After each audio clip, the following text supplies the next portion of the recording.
São Paulo tem desafios e oportunidades que representam um cenário enfrentado por boa parte das grandes cidades brasileiras. Se de um lado tem falta de moradia e problemas de mobilidade, do outro tem a volta da atividade comercial e o reaquecimento do mercado imobiliário.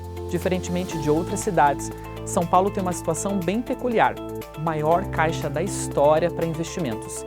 E gerindo tudo isso está Ricardo Nunes, o prefeito da cidade. Ele assumiu a prefeitura em maio de 2021, depois da morte de Bruno Covas, e agora tem o desafio de tentar uma reeleição. Para falar desse e de outros assuntos, a Exame recebe aqui nos nossos estúdios Ricardo Nunes. Ao meu lado, para entrevistá-lo, Luciano Pádua, editor de macroeconomia da Exame, e eu, sou Gilson Garré Júnior, repórter de Brasil.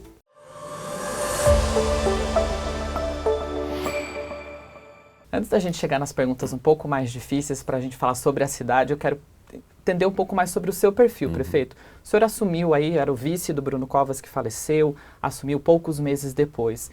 Qual que é o seu perfil de gestão? O senhor gosta de estar mais perto ali dos secretários, faz reuniões diárias, mensais, semanais? Como é que é o seu perfil de gestão ali com os seus liderados imediatos no secretariado? Gil, é um pouco do meu perfil, do meu dia a dia fora da prefeitura, né, antes de ser prefeito.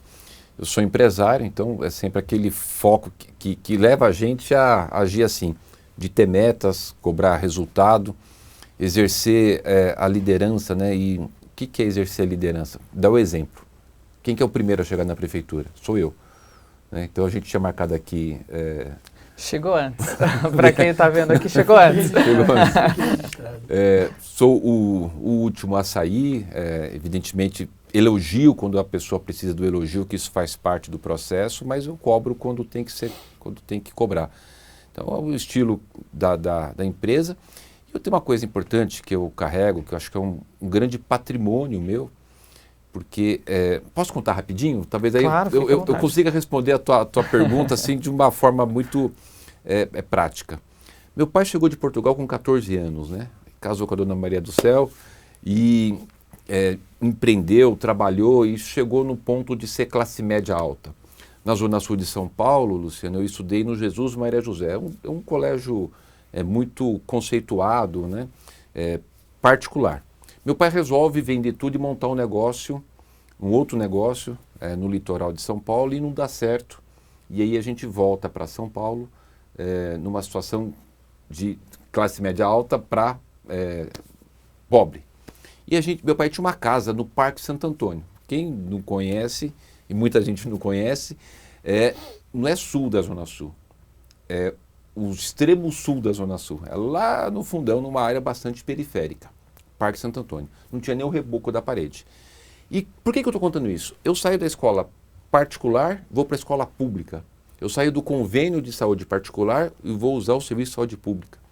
Eu saio de usar o transporte pessoal, particular, para usar o transporte coletivo. E isso deu uma bagagem, uma experiência, porque lidar com a cidade de São Paulo, como qualquer cidade, mas muito especial essa cidade, que ela é uma cidade-país, né?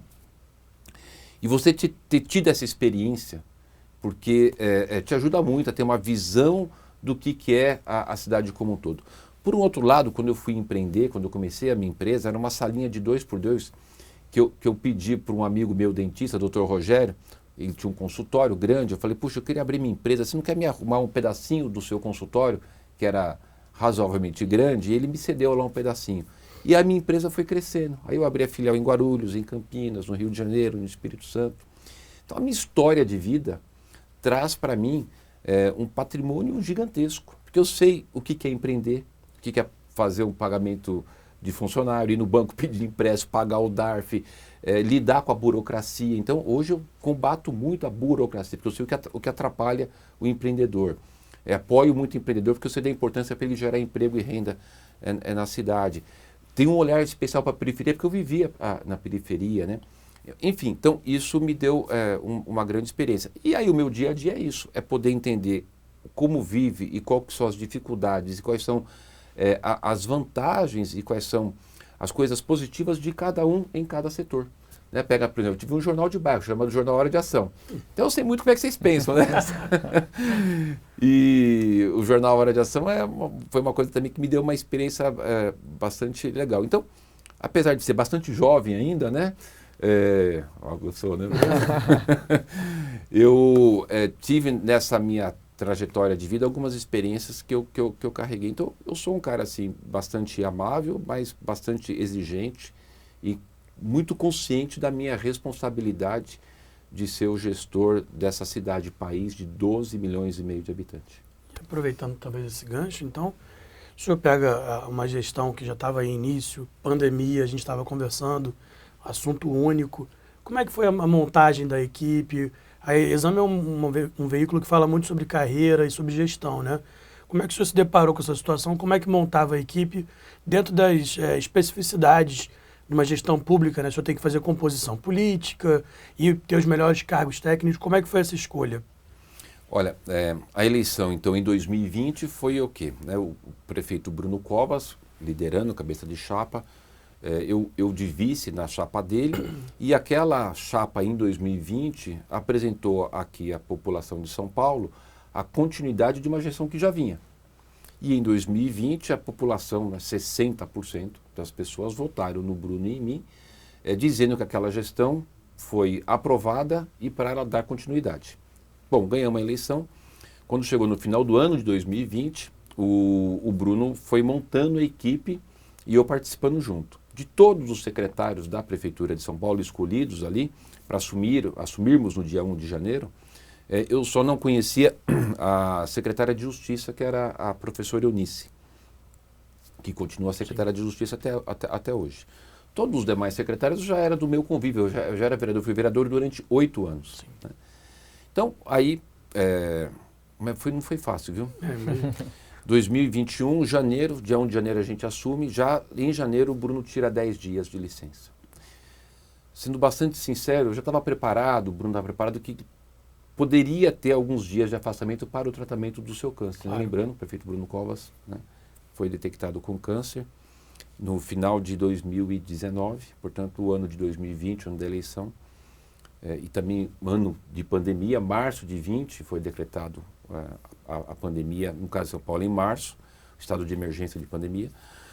Então a gente passou o momento de 20 com pandemia e eleição. Bom, janeiro a gente assume, o Bruno já tira 10 dias, estava preparado para ir ter alguns afastamentos, tanto é que no início eu iria ser secretário, aí o Bruno falou, melhor você ficar como vice aqui, só como vice, para estar mais perto no dia a dia. Infelizmente, dia 16 de maio, o Bruno nos deixou. Né? Não conseguiu, com 41 anos de idade, muito jovem, nos deixou. E eu tinha aqui naquele momento ali, vencer a dor de perder um amigo, um irmão, que a gente era muito próximo, e tocar essa cidade muito complexa, essa cidade-país, e no momento do pico da pandemia.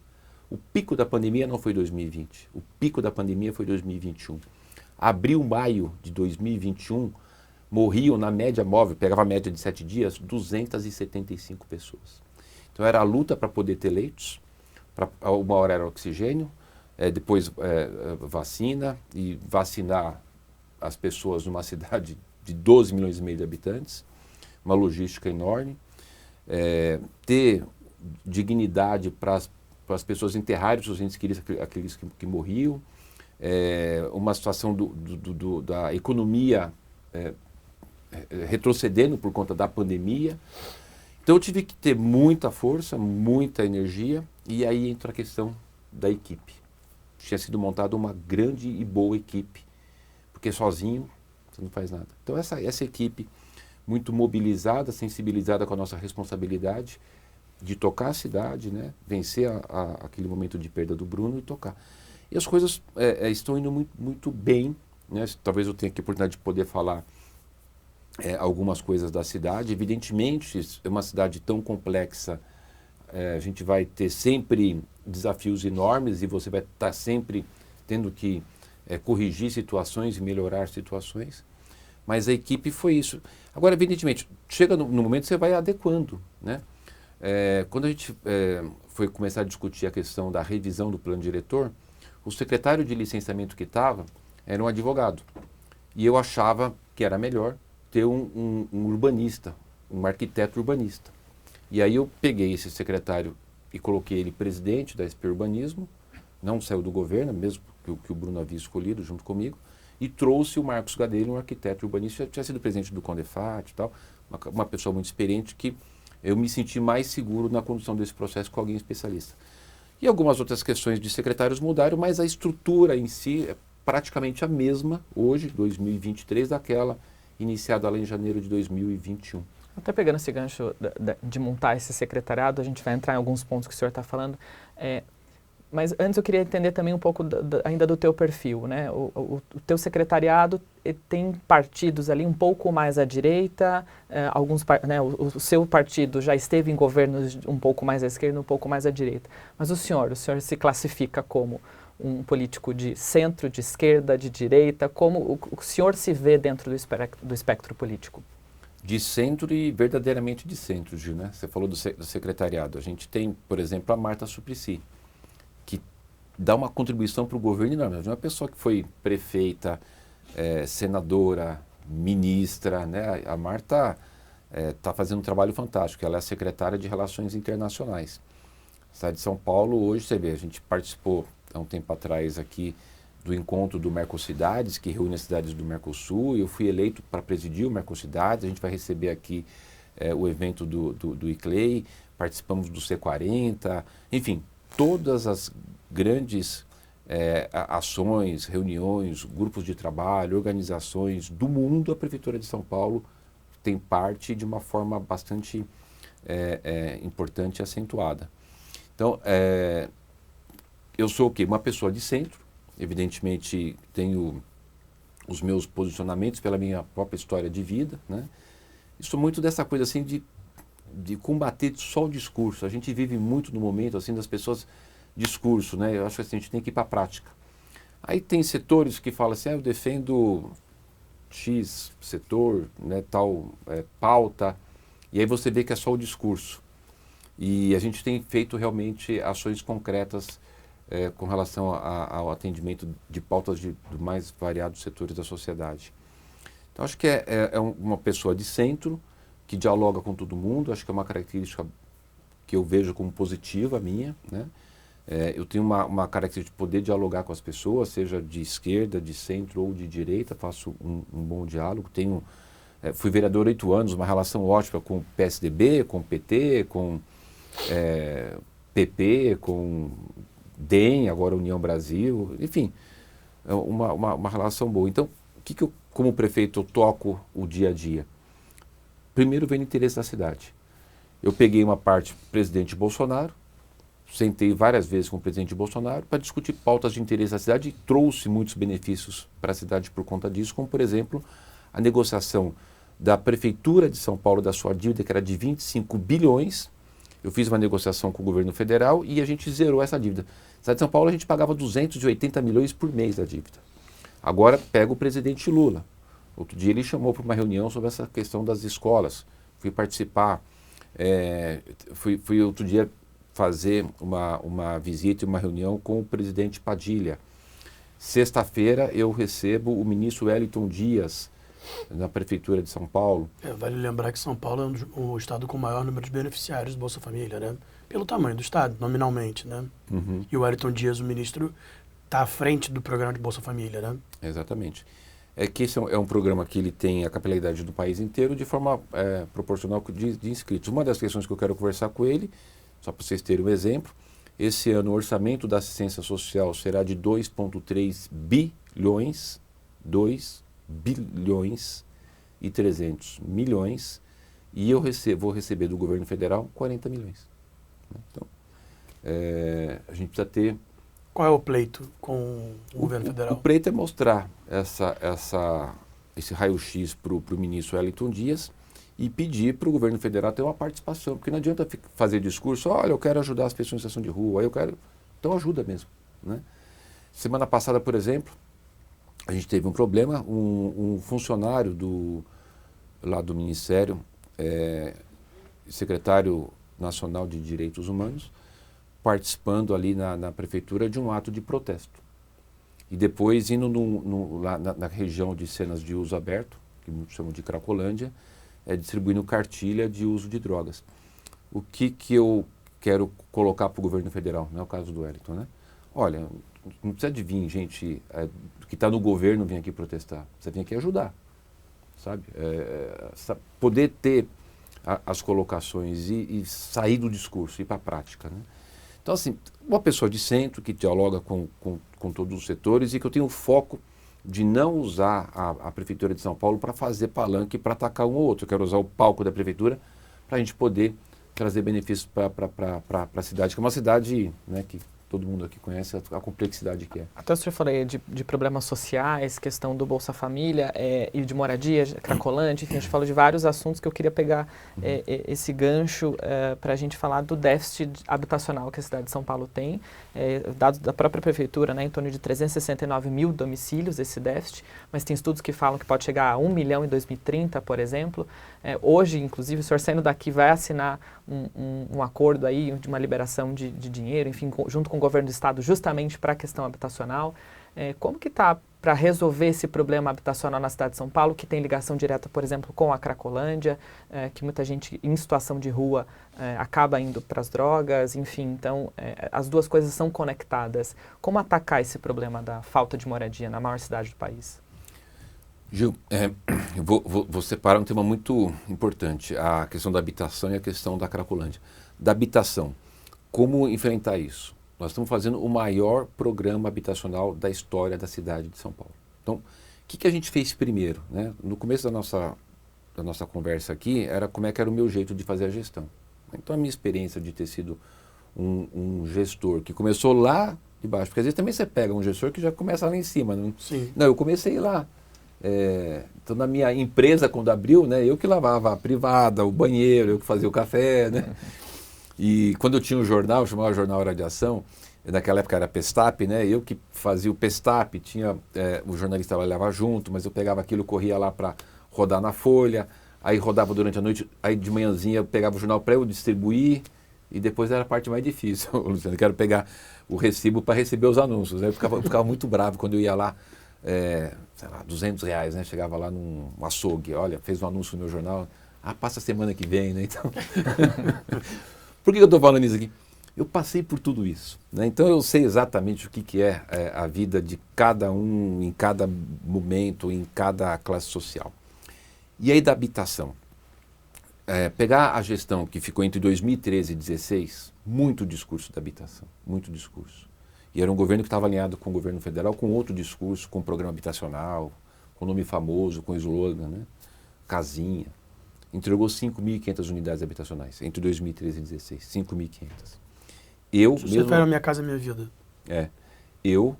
Mesmo com o que a gente comentou aqui, a questão da pandemia, aquela coisa toda, eu já entreguei 5.962 chaves na mão das pessoas.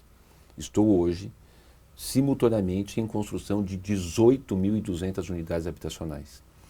Criamos o programa Pode Entrar, que é revolucionário, mudou o marco regulatório habitacional aqui da cidade. Nós vamos adquirir 45 mil unidades do privado para atender o déficit habitacional.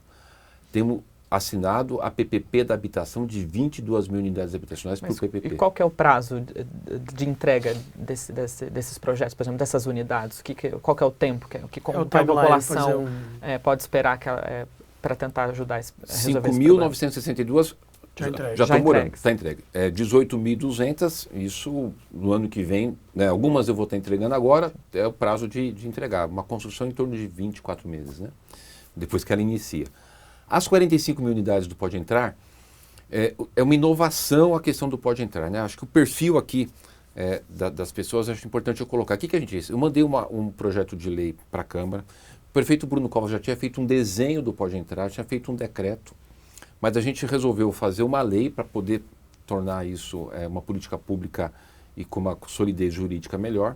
E o que diz o Pode Entrar? Entre tantos aspectos, mas o ponto que interessa é de que ao invés de eu pegar, Gil, e falar o seguinte, eu quero pegar um terreno seu, desapropriar, para eu fazer um projeto, para eu fazer, né, demorar esse tempo todo, eu vou chegar e falar assim, mercado, quem quer me vender 45 unidades que eu compro do privado, que ele tem mais agilidade, e aí eu pego essas unidades e ponho na minha lista de oferta habitacional. né? Muito rapidinho, vamos supor que você tem um terreno, eu falo assim, olha, eu quero pegar o terreno do Gil, eu falo o seguinte, seu terreno vale 1 milhão. Aí você vai falar, não, vale 2. E a gente vai ficar na justiça, aí o juiz vai dizer, 1 ano, 1 ano e meio, talvez até 2 anos. Conseguiu o imóvel, o terreno, aí eu vou listar o projeto. Aí eu licito o projeto, o Tribunal de Contas para, o segundo concorrente para 1 ano, 2 anos. Conseguiu o projeto, eu vou licitar a obra. Aí o Tribunal de Contas para, 2 anos. 6 anos no mínimo. Hoje não. Hoje eu solto o edital, você é uma empresa de construção, eu falo o seguinte, eu quero apartamento de 40 metros quadrados, avaliação da Caixa, pago até R$210 mil, nos eixos de estruturação, onde é serviço de transporte preferencialmente, você fala, tá bom, eu cobro 200 mil, 180 mil, sei lá quanto, eu vou e te pago, você constrói, agiliza. Então, essas ações são importantes porque a gente tem que ter a gestão mais efetiva, uma gestão de resultado que diminui o tempo de execução, a sua pergunta foi o tempo, mas também eu diminuo a questão da problemática de prazo para atender. Das 45 unidades do Pode Entrar, como é que eu expliquei agora qual que é o conceito do Pode Entrar? Eu lancei um edital em julho do ano passado, 2022, para adquirir 45 mil unidades. Essas 45 mil unidades divididas entre 40 mil em projeto, que a pessoa já tivesse o projeto, né, que ela ia construir e me entregar em 18 meses, e 5 mil unidades prontas. Então, das 45, 40 mil projetos, 5 prontas. Julho do ano passado, Tribunal de Contas para. Bom, chegamos ao, talvez, um dos pontos mais fulcrais aqui da entrevista, esse entreveiro que o senhor tem vivido um pouco com o Tribunal de Contas. Se o senhor puder continuar falando a respeito dessa, mas talvez para explicar para o leitor e para o nosso espectador que há uma disputa muito grande. Hoje São Paulo tem talvez um dos maiores caixas entre as cidades brasileiras, são 16 bilhões de reais em potenciais investimentos que hoje, cujos editais estão sendo muito disputados judicialmente e com o tribunal, né? Se o senhor puder terminar de falar sobre esse específico, que a gente poder entrar nesse tema, seria interessante de explorar. Então vamos lá. Pode Entrar. Lanço em julho de 2022 para comprar 45 mil unidades. Lembrando aqui, 40 mil em projeto, 5 mil prontas. Tribunal para. Quando cheguei em dezembro, com muito apelo, muita luta, atendendo às solicitações do tribunal, que realmente tem muitas vezes muitas contribuições positivas, o Tribunal de Contas fala, eu autorizo vocês fazerem o chamamento, para eu falar para o mercado, mercado, quem quer me vender? É só para fazer um cadastro, né? O chamamento para as 40 mil unidades em projeto. E não me liberou até agora, nós estamos em maio, as 5 mil prontas. Estou falando de julho do ano passado, até agora eu não tive a liberação para aquisição das 5 mil prontas. E fazendo um parênteses, eu tenho 12 mil casas que estão em área de risco R4, eu tenho 22 mil famílias que estão no auxílio aluguel, eu tenho 1.500 mulheres vítimas de violência que estão no auxílio aluguel lá de direitos humanos, portanto eu tenho a demanda, né, mais do que justificada para poder ter, mas enfim, é preciso ter essa transparência também quais são as dificuldades, né? Mas o que o senhor acha? Falta que poderia ajudar, de repente, uma articulação política maior? O que poderia ajudar a resolver esse problema? Porque do lado do Tribunal de Contas do município, eles falam que é o papel deles, defendem o papel deles, e que tem um papel importante, mas ao mesmo tempo fica moroso esse tempo e leva muito tempo. O que poderia ser feito também do lado da prefeitura? Talvez sentar antes e conversar? Tem uma solução que poderia ser um pouco mais rápida e célere? Gil, eu queria perguntar para as pessoas se é razoável, se existe razoabilidade entre o Tribunal de Contas em julho de 2022 me parar para eu perguntar para o mercado qual empresa quer me vender 5 mil unidades prontas nesses parâmetros. Nós estamos em maio de 23. Então eu não estou questionando se o tribunal está parando, eu acho que tem que...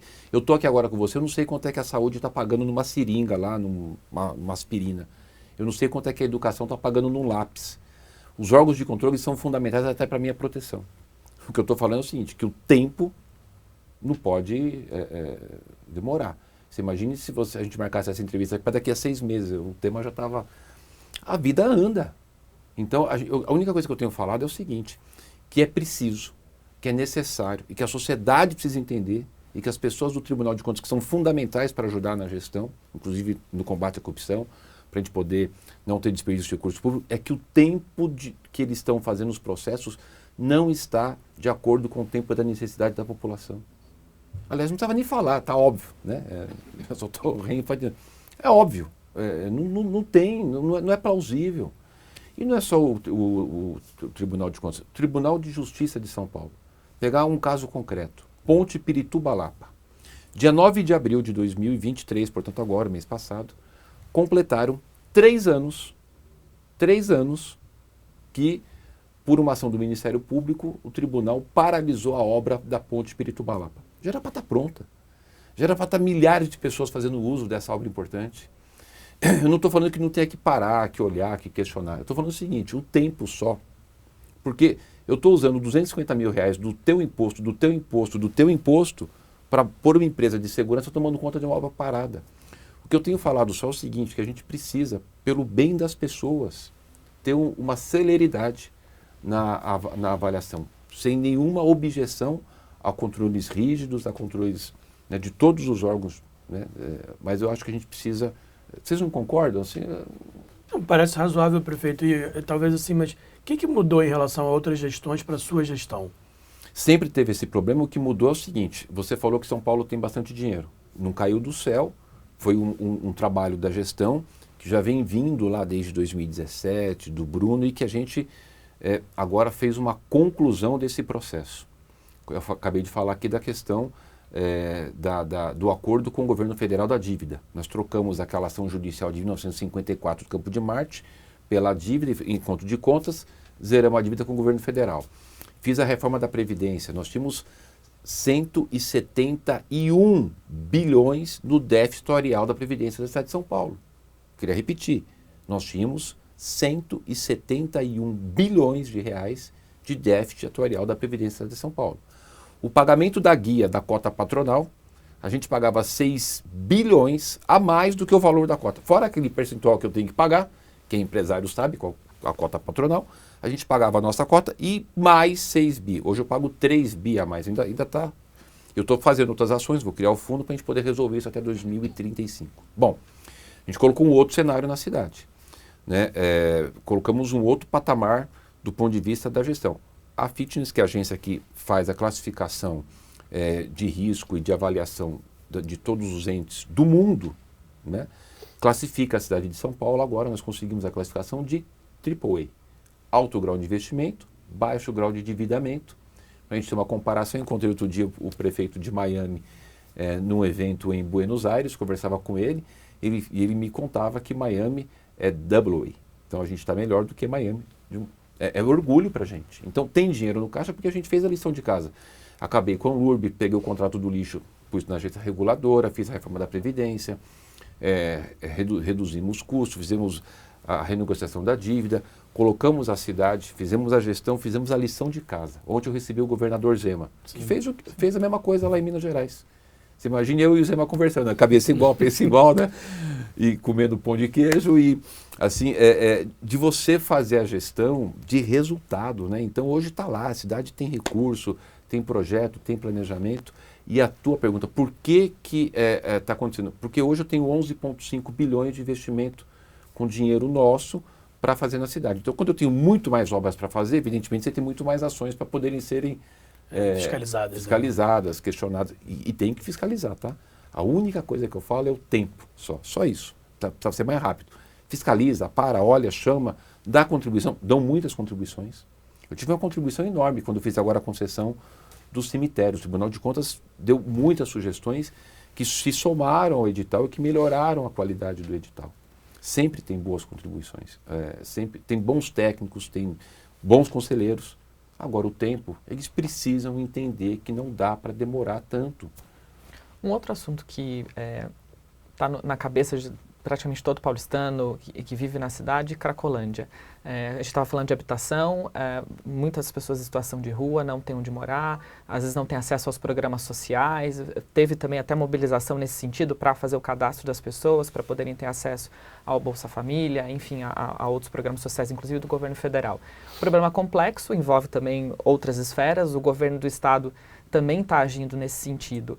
Eu sei que é uma pergunta, talvez o senhor não tenha essa resposta, mas quando a gente vai resolver o problema da Cracolândia na cidade de São Paulo, tem um horizonte, que planos que estão sendo feitos ali para aquela região, para a gente devolver o centro da cidade para a população novamente?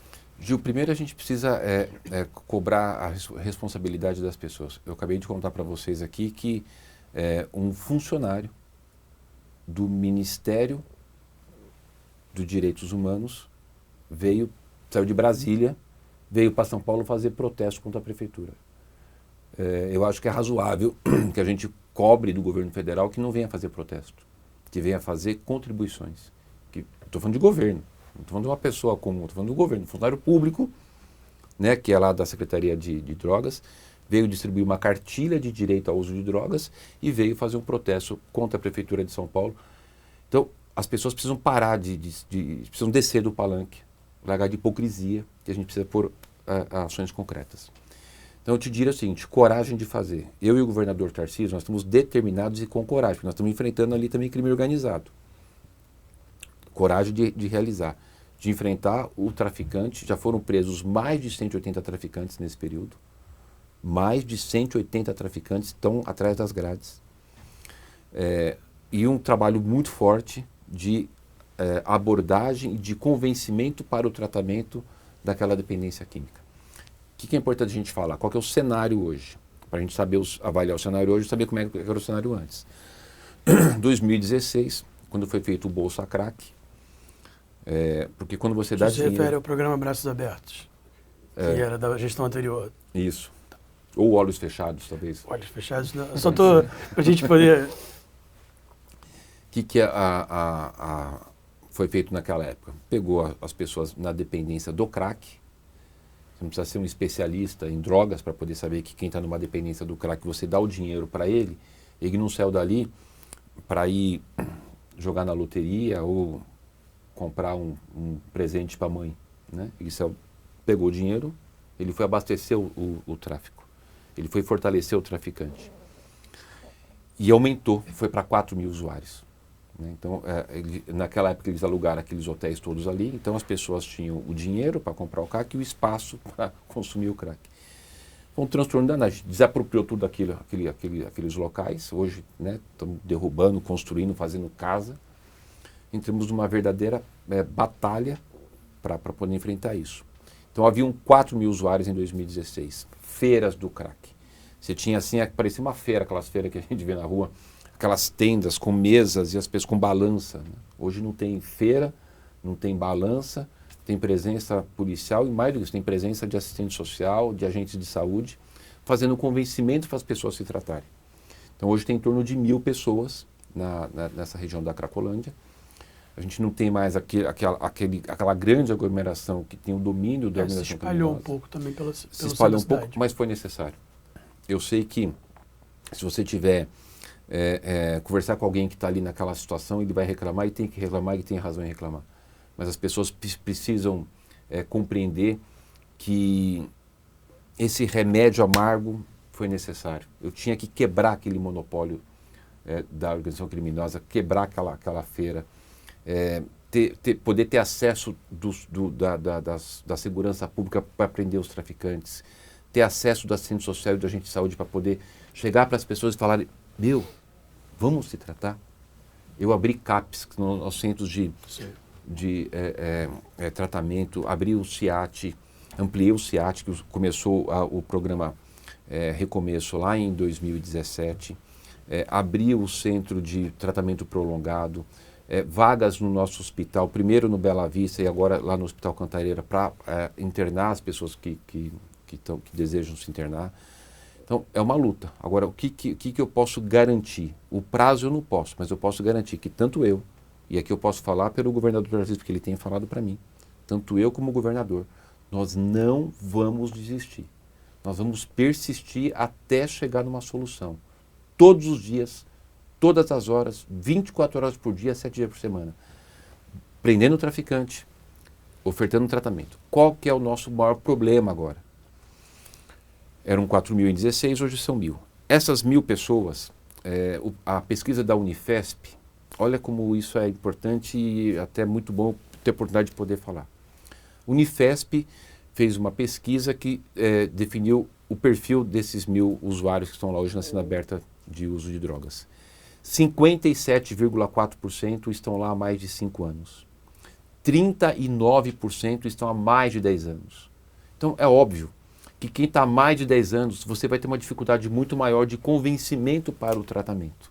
Sim. Por isso que eu acho que tem que chegar uma hora que a sociedade, que nós, imprensa, vocês da imprensa, Ministério Público, Tribunal de Justiça, Defensoria Pública, precisamos ser verdadeiros com nós mesmos e entender que quando uma pessoa está numa situação daquela, durante tanto tempo, ela não vai aceitar o tratamento. E aí a gente precisa, como Estado, lhe garantir o tratamento. Nós estamos discutindo, né, para essas situações, desde que o médico deu o laudo, que siga o procedimento, algumas pessoas precisam de internação. Precisam. Eu estou te falando, precisa. Algumas pessoas precisam. Então a gente fica desenhando o discurso, mas para algumas pessoas, se você não fizer isso, você está sucumbindo àquela pessoa à morte. Nós fizemos desculpa ser longo nesse tema, mas é um tema tão importante, Luciano. Para concluir, para as pessoas entenderem, naquele local nós colocamos, eu pedi para a Secretaria da Saúde colocar lá um exame chamado espirometria, que a gente está usando muito nas UBS por conta da questão da Covid, que testa a capacidade pulmonar. Os técnicos, os servidores da Secretaria de Saúde colocaram lá o equipamento de espirometria. Nós fizemos o teste de espirometria em 186 pessoas lá da Cracolândia. 50% dessas pessoas só tem metade do pulmão. Então a gente vai ter essas informações. Se vocês forem lá e olhar, tem pessoas que elas não têm o mínimo sentido, elas não têm mais condições de domínio sobre a sua vida. Eu lembro muito bem de um senhor de bastante idade, que eu estava lá um dia, porque eu vou lá. Né? Então é diferente quando você fica lendo de longe. Não, eu vou lá e olho e converso com as pessoas. E tinha um senhor que ele ficava rodando, e o dedo dele todo ensanguentado. E eu falava, meu Deus, o que é isso? E fiquei observando. Chegava uma hora que ele chegava e agachava no chão e ficava raspando o asfalto, numa coisa de loucura de tentar achar o crack no meio do asfalto. E tudo sangrando. Essa pessoa, ela tem que ficar lá até morrer. Essa pessoa não merece que a gente seja coerente e pegue ela e leve ela para um tratamento para ela poder cuidar da sua saúde e salvar a sua vida. Né? Então é um tema muito delicado, mas o que eu queria deixar assim muito claro, coragem para enfrentar nós estamos tendo. Estrutura da prefeitura, de todos os equipamentos de saúde para poder as pessoas se tratarem, nós estamos ofertando. Equipes para fazer abordagem estão lá naquele local abordando, tanto é que eu dei aqui os resultados. Trabalho da Polícia Civil, da Polícia Militar e da Guarda Civil Metropolitana, fundamental fazer um enfrentamento. Hoje a situação está melhor, não está resolvida. Enquanto não resolver 100%, as pessoas não terão o seu sossego. Mas a gente vai persistir todos os dias até resolver. Agora é um problema de 30 anos. Né? Eu ia falar isso. O senhor tem a noção, e acho que comunicar é importante, que é um problema continuado, né? Para alguns conjuntos de pessoas que estão na dependência química, uma abordagem, como o senhor sugeriu, pode fazer sentido. Para outras não, e é multifatorial, né? Assim, porque eu falo isso porque tanto uma abordagem num sentido mais leviano, quanto mais uma linha dura, me parece pouco razoável pensar que elas vão resolver.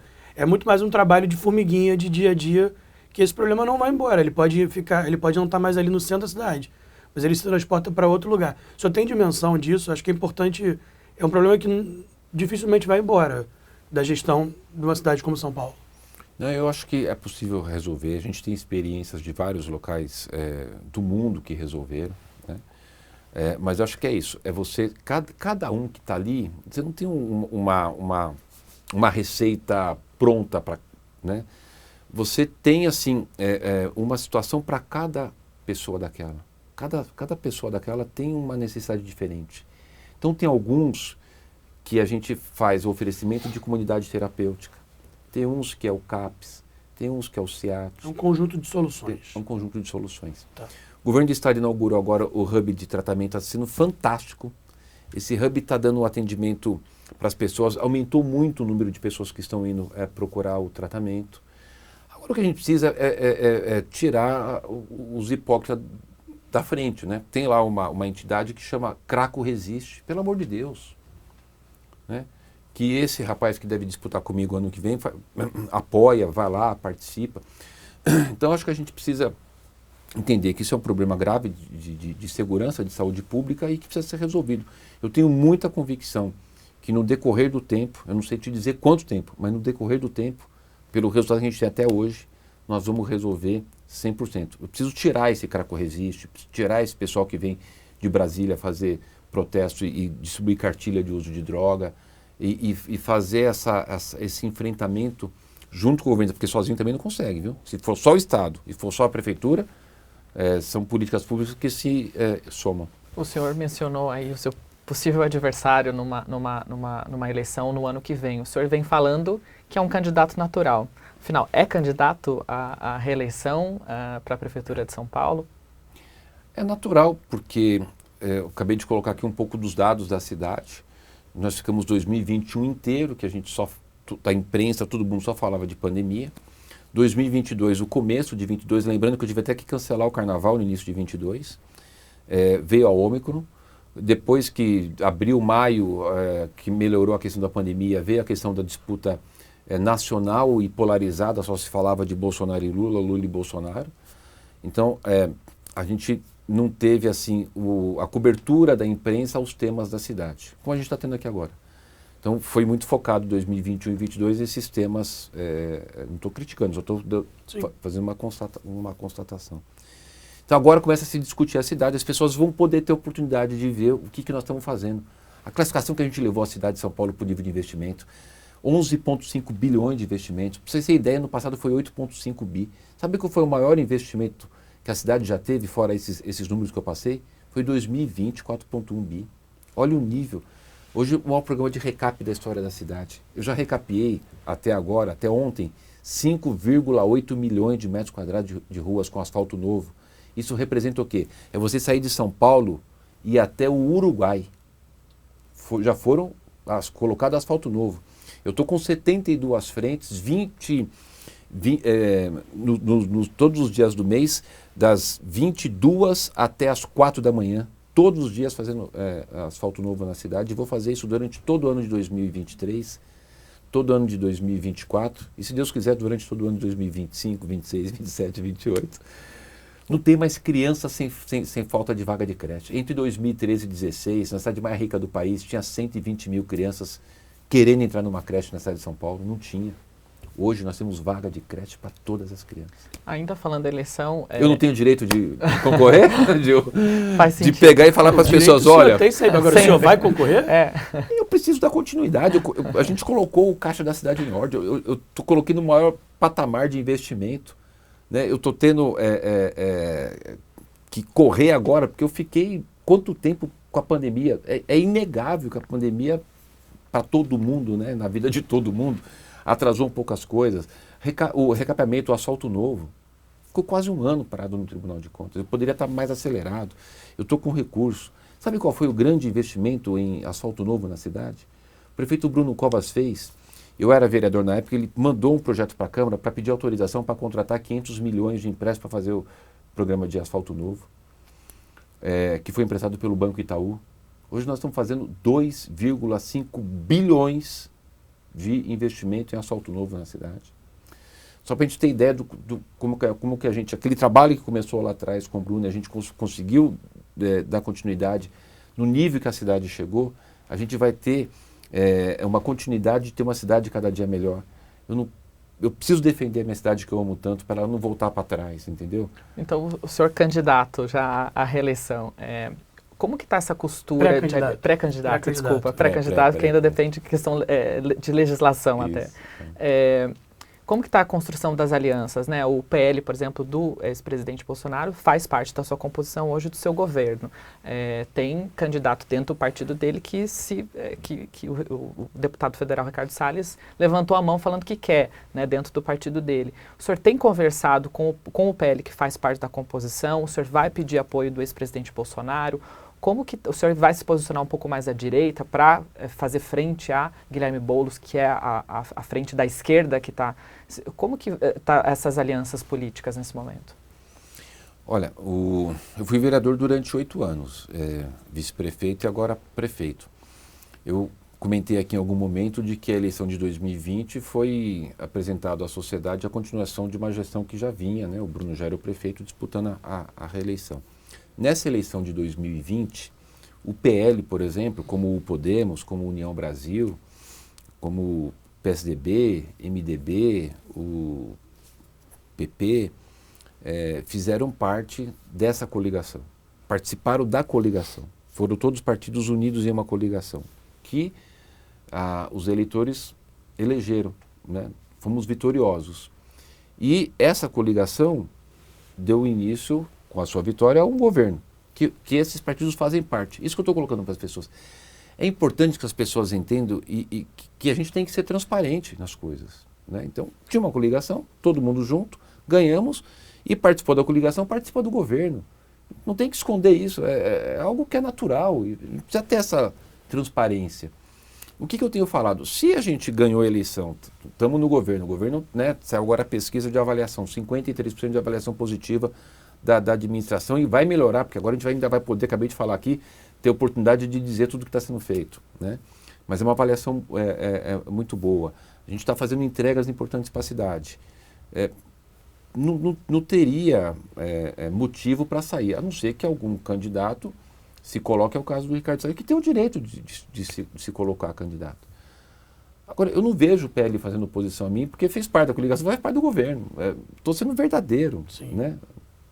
Tem que ser verdadeiro. O senhor tem conversado com o ex-presidente Bolsonaro? Pretende pedir o apoio dele? Não, pedir o apoio eu não pedi. Eu conversei com ele, por quê? Porque o presidente nacional do PL, o Valdemar Costa Neto, me chamou há 2 semanas atrás para um almoço, aonde estava o presidente Jair Bolsonaro, e participou desse almoço o presidente nacional do PL, o presidente Bolsonaro, o presidente da Assembleia Legislativa, o deputado André do Prado, que é do PL, né? E eu. E naquela conversa eu coloquei algumas questões do que a gente está fazendo. Até comentei com o presidente Bolsonaro, nós vamos com 1.300 obras, até muito por conta, ter uma participação bastante grande daquele acordo que a gente fez com o governo federal. Mas não fiz nenhuma colocação de pedido de apoio, não tem essa liberdade, né? Às vezes que eu conversei com o presidente foi eu no cargo de prefeito e de presidente nessas reuniões que são protocolares do ponto de vista aí da administração, né? Agora, eu acho que o presidente Valdemar Costa Neto sinalizou muito positivamente da boa relação que a gente tem a partir do momento que ele me convida para um almoço com o presidente Bolsonaro, né? As declarações do presidente do PL aqui, do município, lembrando que a eleição é municipal, portanto, o presidente do diretório municipal tem voz, né, tem muita participação nisso, tem declarado abertamente que ele deseja, que o diretório municipal deseja continuar, não é estar, é continuar com a gente no nosso projeto, né? Então, as coisas vão fluindo. Agora a política sabe como é que é, né? Acho que é o Tancredo que fala, né? Que nem nuvem, né? Cada hora tá... Mas eu pergunto assim, como é que o senhor pretende evitar a polarização que o senhor criticou, tendo o ex-presidente Bolsonaro de um lado e do outro lado um candidato como Guilherme Boulos, cujo maior apoiador muito naturalmente deve ser o presidente Lula. Como é que o senhor pretende evitar a polarização num ambiente desse que vai basicamente repetir o cenário de 2022? Olha, o histórico das eleições dos municípios e da cidade de São Paulo em específico não demonstra polarização. A cidade de São Paulo já teve como prefeito Bruno Covas, João Dória, Fernando Haddad, Gilberto Kassab. A reeleição nunca aconteceu, se eu não estou enganado, né? Só da esquerda que nunca aconteceu. Sim. A Marta, a Erundina... A Erundina não podia na época, né? É que a Erundina acho que ainda não podia reeleição na época, né? Tinha uma questão não tinha mudado a legislação ainda, mas depois tanto é que era por maioria simples. Exato, ela conseguiu eleger, exatamente. Com 30% dos votos foi prefeita. O Gil está... Mas foi uma boa observação. A Marta não foi reeleita, o Haddad não foi reeleito. Quem foi reeleito foi o Kassab, centro, e Bruno, centro, e se Deus quiser eu, centro. É isso. E aí, perfeito. Assim, acho que para a gente poder encaminhar, o senhor falou de 11,5 bi. Tem em caixa. Quais são os projetos... Investimento. Investimento. Quais são os projetos que são prioritários e para os próximos 6 meses aí, o que o paulistano pode esperar de entrega da prefeitura? Muita coisa. Né? Pegar um detalhe que assim, a gente sempre tem problema em São Paulo, numa cidade tão grande, complexa e que foi ocupada sem planejamento, de forma muito rápida. Pegar na área de drenagem. Ano passado nós fizemos 1,7 bilhões de investimento em obras de contenção de encosta, canalização de córregos, microdrenagem, drenagem, construção de piscinão, de polder. Esse ano 1,5 bilhões. Para as pessoas poderem ter uma percepção, olha as represas, não estão todas cheias? Né? Alegria do Tarcísio, porque não falta água, e problema porque choveu demais. Por que eu estou falando? Se a represa está muito cheia, porque teve muita água, teve muita chuva. A gente teve grandes problemas na cidade, não estou falando que não teve problema. Grandes problemas, como historicamente era na cidade, não tivemos. Com a questão das mudanças climáticas, as chuvas, elas aconteceram num volume maior, no tempo menor de espaço. A cidade respondeu. A cidade teve uma situação de ter alagamentos, mas a resposta foi rápida. Rapidamente a cidade, o sistema de drenagem funcionou. É como você pegar um tanque, pegar um balde e jogar de uma vez. Ela vai ficar um tempo, demorar para descer, né? Do que você deixar uma torneira pingando.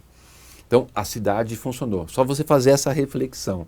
A gente não teve grandes casos de deslizamentos, de morte. Não estou falando que não teve caso. Eu estou falando assim, que a cidade melhorou e que ela tem os seus problemas e que nós estamos enfrentando os problemas e que a gente está solucionando esses problemas. Então, o que eu fiz ano passado, retrasado, o que eu vou fazer esse ano, o que eu vou fazer ano que vem, a gente vai deixando a cidade cada dia melhor. Então, a gente vai ter muito investimento na área de drenagem, construção de piscinões. Pega aqui no Capão Redondo, todo o alagamento daquela região da Elis Mas ali, levava carros para dentro do rio. Eu estou fazendo uma obra lá de 179 milhões de reais do piscinão para resolver aquele problema. Fazer extensão ali da Caldeira Filho, que vai ligar até o metrô, fazendo as alças de acesso. Pega Perus, 40 anos de inundações, pessoas morreram. Estou fazendo uma obra de 130 milhões, 4 piscinões em Perus, alteamento das pontes, porque as pontes estavam muito baixas, então a água do rio vinha quando enchia muito, era uma trava, estou subindo, fazendo toda a reestruturação. Muita obra de infraestrutura. Mobilidade, 4,6 bilhões de reais em obra de mobilidade. BRT Radial Leste, BRT Aricanduva, Corredor Interlagos, Corredor Imirim, Corredor Itaquera, o túnel Chucre Zaidan, fazer o túnel da Sina Madureira, enfim, um conjunto bastante grande de obras com muito foco no transporte coletivo. Eu só preciso, BRT Radial Leste, eu lancei o edital, o tribunal parou. No TCM, né? Parou. O Corredor Interlagos, se você descobrir, vou te dar um prêmio, uma caneta, né? Eu soltei a licitação do Corredor Interlagos. O tribunal parou, né? Não diferente dos outros. Conseguimos liberar agora há pouco tempo o terminal Itaquera. Eu estou fazendo o corredor Itaquera Líder e era para concluir com o terminal. Então o corredor a gente conseguiu liberar, está andando, e o terminal liberamos agora há pouco tempo no Tribunal de Contas. Então, mas assim, tem o dinheiro em caixa. Não estamos pedindo dinheiro emprestado para ninguém. É dinheiro nosso. Projeto pronto, planejado. Só voltar um pouquinho na área de drenagem, que acho que é importante. Nós temos agora o plano diretor de drenagem. A Prefeitura de São Paulo, em parceria com a USP, fez o plano diretor de drenagem da cidade inteira.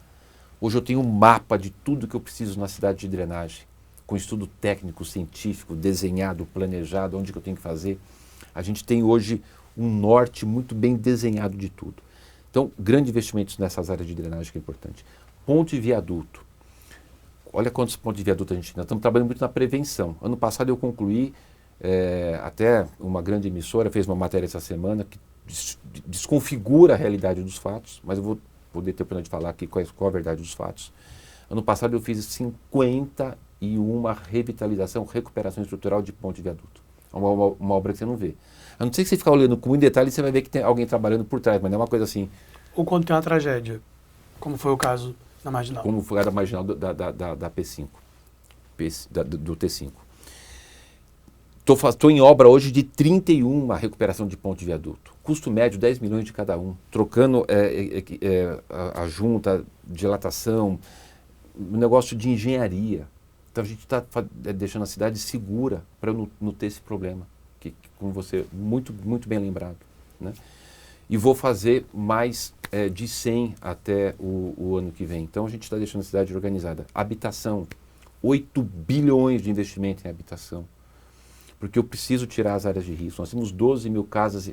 Como é que é a área de risco? Nós temos classificação de R1, R2, R3, R4. R4 é o maior risco, onde a casa está ali na beira de uma encosta para cair, está na beira de um córrego. Eu vou tirar essas 12 mil famílias dessa área de risco altíssimo, né? Vou fazer as ações para mulheres vítimas de violência, que estão com medida protetiva. Nós estamos dando a carta de crédito para ter a sua habitação. Por quê? Porque na grande maioria dos casos de mulheres vítimas de violência é por conta da dependência financeira do companheiro. Então, é importante esse olhar. Nós aprovamos uma lei agora, o Ampara, onde a Prefeitura de São Paulo, a pedido do Ministério Público, inclusive, nós fizemos uma lei que as crianças órfãos de vítimas de feminicídio, a gente vai dar um auxílio até os 18 anos, né? Porque o que é o filho de feminicídio? Perdeu a mãe e perdeu o pai, porque o pai foi preso, né? Ou está fugido. Então, sabe, essa coisa da prefeitura ter um olhar para as pessoas é muito importante. Temos 58 CELs, esse equipamento importante, que é os Centros de Educação Unificado. Estou fazendo mais 12 CELs, vão chegar a 70 CELs. Tem muita coisa, eu posso ficar aqui falando. Para a gente encerrar, prefeito, eu queria fazer uma última pergunta, queria que o senhor fosse breve nessa resposta. Hoje em dia, pós-pandemia, as pessoas não precisam mais morar na cidade em que está o emprego, ela pode escolher, e muita gente saiu da cidade de São Paulo. Qual que é o papel da prefeitura para atrair essa pessoa, para dar qualidade de vida para ela voltar ou para ela morar na cidade de São Paulo? Olha, São Paulo tem sido um exemplo disso. Você quer ver um resultado? No ano passado, entre admissões e demissões, nós tivemos 186 mil empregos formais num saldo positivo. 2021, nós tivemos 336 mil empregos formais na cidade de São Paulo. Somente tem uma comparação, a segunda colocada foi o Rio de Janeiro, 82 mil. O Rio tem metade da população, crescemos 4 vezes mais na geração de empregos formais. Estou falando de empregos formais, isso é dado CAGED, dado oficial do Ministério do Trabalho. Microempreendedores individuais. Em 2017 eram 444 mil. Hoje nós temos 1 milhão e 200 mil mês, com 45% titularidade de mulheres. Há mulheres, né, com uma relevância muito grande aí, inclusive na questão do sustento das famílias. Então, o ambiente de oportunidade. Hoje a gente tem creche para todo mundo. Sabe UPA, Unidade de Pronto Atendimento? Sim. Quantos tinham até 2016? 3. Hoje nós temos 23. Dessas 20 novas, de 17 para cá, eu inaugurei 9. Estou com 9 em obra que eu entrego esse ano e ano que vem e dou início de obras em mais 9. Nós colocamos São Paulo verdadeiramente num outro patamar, né? Você pega o hospital, olha que coisa interessante. A cidade de São Paulo foi fundada em 1554, né? Então, pessoal, eu estou aqui com um paranaense, e um carioca aqui. Moradores há muito tempo de São Paulo. Moradores muito tempo aqui de São Paulo. 1554, fundação da cidade de São Paulo. De 1554 até 2020, 466 anos. Foram feitos 20 hospitais. Quase 500 anos, 20 hospitais. Sabe quantos tem hoje em São Paulo? 30. Foram 10 novos hospitais que o Bruno e eu fizemos no período de 2 anos. São Paulo está em outro patamar ou não está? Hoje a cidade de São Paulo faz cirurgia intrauterina. Eu fui acompanhar uma cirurgia do Isaac, 4 meses na barriga da mamãe, problema de coluna. Foi feita a cirurgia intrauterina no Hospital Público Municipal. O meninão está aí com maior saúde, correndo, graças a Deus. Eu inaugurei o Centro de Alta Tecnologia Oncológica Bruno Covas, tratamento de câncer. O Bruno falava, eu queria que as pessoas pobres tivessem o tratamento que eu tenho no Sírio. No nosso centro de oncologia tem PET scan, tem cirurgia por robô, igual tem no Einstein, no Sírio. Isso tem na cidade de São Paulo, né? Faz 10 mil consultas por mês, 4 mil exames, 400 cirurgias. Agora, por que eu estou falando tudo isso? Esse ambiente, não falta escola, tem atendimento médico. Precisa melhorar? Precisa melhorar, não estou falando que está 100%. Daqui a pouco vai vir alguém e falar, mas eu fui lá na UPA e demorei 40 minutos, 1 hora para ser atendido, né? Lógico. Mas eu estou falando que a gente melhorou. Se não tivesse tudo isso, estaria pior, que a gente vai melhorar cada vez mais. Então, esse ambiente, desburocratização, eu reduzi impostos, não aumentei o IPTU, fiz só a correção da inflação, então a gente desburocratizou. Quanto que demorava para abrir uma empresa em São Paulo? 6 meses. Hoje você abre uma empresa com 23 horas. Né? Os sistemas de licenciamento nós estamos simplificando, estamos desburocratizando, diminui corrupção. um ambiente saudável para o empreendedor pôr a sua sementinha, ela germinar, gerar emprego e renda, né? Então, acho que esse ambiente está fazendo de São Paulo essa cidade, né, que sempre foi referência, mas hoje com um destaque um pouco maior por conta de tudo isso que eu contei para você. Então, nosso desafio é isso. Nós tivemos 44 mil empresas que transferiram o seu domicílio de outros municípios para São Paulo de 2017 até agora. 44 mil empresas vieram para a cidade de São Paulo. Então, a gente tem um grande sistema, por exemplo, de atendimento de internet. O tempo é curto para falar de tanta coisa. Breve. Mas nós temos hoje... Posso contar uma história rápida? Acho que é legal. Vou contar uma coisa Só para para você. encerrar, prefeito, Para encerrar. por favor. Olha que bacana. Gente, olha que história real. Nós entregamos 506 mil tablets. 506 mil tablets para os alunos da rede municipal. Nós temos 1.040.000 alunos na nossa rede. 4.100 unidades escolares. Quando a gente entregou o tablet com conteúdo pedagógico e o chipzinho de internet, nós descobrimos que tínhamos 120 mil crianças que tinham tablet, conteúdo pedagógico, acesso à internet, mas não tinha sinal de internet. Caramba, como é que é isso? A cidade mais rica do Brasil, a gente tinha sombras que não tinha acesso à internet. O que eu fiz? Chamo a Vivo, a Claro, a Oi, a TIM, põe na mesa e falo o seguinte, pessoal, vamos pactuar aqui, eu preciso ter a internet na cidade inteira. Fizemos um acordo, mandei uma ali para a Câmara, resolvi a questão das herbes, que são novas antenas, dei desconto para quem colocasse antenas nos locais de sombra, definimos a necessidade de colocar 286 antenas, resultado desse acordo, que não foi fácil, são difíceis, empresas difíceis, precisa melhorar muito, mas fizemos o acordo, pactuamos, assinamos, hoje a cidade de São Paulo, desde o mês passado, tem cobertura de 100% de internet na cidade como um todo. Quem não tem internet hoje está excluído. A internet hoje é algo necessário. Enfim, acho que esse ambiente positivo, né, uma equipe que trabalha, que ama a cidade, um prefeito que é o maior apaixonado por essa cidade, fazendo uma gestão de resultado, acho que é isso que a gente vai ter aí, essa atratividade cada vez maior de profissional. E sabe que falta profissional? Eu tive reunião outro dia com o André, do BTG, porque ele criou um centro de capacitação lá, com parceria com a USP. Nós temos muita vaga de tecnologia e não tem mão de obra qualificada. Sim. Eu até fui me encontrar com o André, falando assim, para me ajudar nisso. Aí estou fazendo parceria com a Amazon, com o André, com a USP, para a gente poder ofertar mais cursos, para a gente poder preparar os nossos jovens para poder colocar no mercado de trabalho. Perfeito. Obrigado, viu, prefeito? Você votaria em mim depois disso? Eu sou jornalista, eu não voto. A gente não jornalista não vota, né? Obrigado, prefeito, pela entrevista e para quem está assistindo aí, até uma próxima.